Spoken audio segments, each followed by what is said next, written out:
বলবেন না না না, পৃথিবীর সবার চোখে ফাঁকি দেওয়া যায়, কিন্তু আল্লাহর চোখে ফাঁকি দেওয়া যায় না।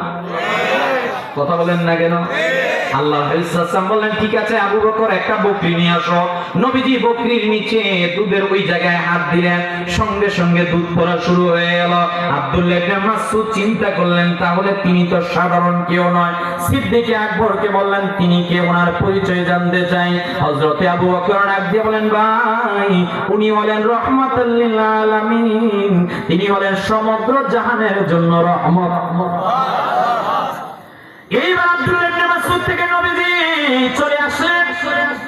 একদিন যায়, 2 দিন যায়, 3 দিন যায়, 4 দিন যায়, এই রকমের অনেকগুলো দিন যাওয়ার পর আব্দুল্লাহ ইবনে মাসউদ দেখলেন আরবের মধ্যে নারীদের সম্মান নাই, আবু জাহেলের কাছে সম্পদ রাখলে নিরাপদ নাই, সাম্যমৈত্রী সমতা কোনো কিছুই তো এখানে নাই। এই ঘটনা আব্দুল্লাহ ইবনে মাসউদকে বারবার ধাক্কা দেয়, বারবার চিন্তার মধ্যে ফেলে দেয়।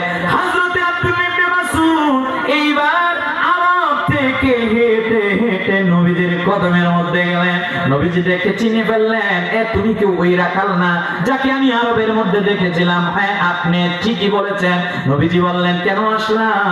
আব্দুল্লাহ ইবনে মাসউদ বললেন ওগো নবীজি আমি এসেছি আপনার কাছে মুসলমান হওয়ার জন্য।